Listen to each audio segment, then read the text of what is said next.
I think it's very important to understand that the Communist Party of China, Xi Jinping, is in an alliance with the Islamic Republic of Iran, obviously also with the neo-imperialist regime with Vladimir Putin. They have a no limits, they describe it, partnership, and also the nuclear armed regime in North Korea. That regime is nuclear armed with increasingly sophisticated missiles because American diplomats, going back to Bill Clinton, failed in their negotiations. They kept saying, "We'll give you this, we'll give you that, we'll give you money," and they said, "That's great. Then we won't develop nuclear weapons," and they did anyway. That was the failure of diplomacy, which a lot of people want a failure of diplomacy all over again. Xi Jinping has provided precursor materials for missiles. They've helped the regime build up. We believe they provided targeting information on American troops over there. What would be great is for President Trump to say, "Let me explain.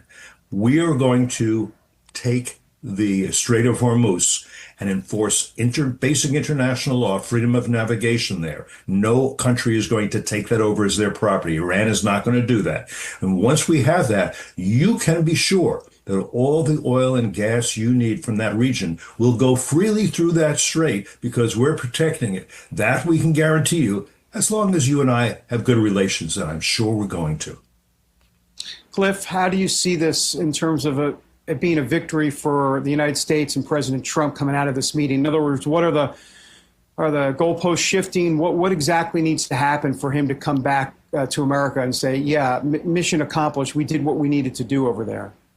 Well, President Trump is good at saying mission accomplished. We do what we need to do. That's true. No matter what happens. I don't think there's, from what I'm hearing from the White House, they're not raising expectations usually high. They're going to talk about trade. He's going to try to get him to be helpful with the Strait of Hormuz and with Iran rather than unhelpful. He's going to say, "Listen, we're economically strangling this regime right now. They're losing $400 to $500 million a day. They're going to pretty soon have no money to pay soldiers, to pay the Basiji thugs who killed protesters." Remember that in January, 30 to 40,000 innocent dissidents, protesters, opposition were slaughtered.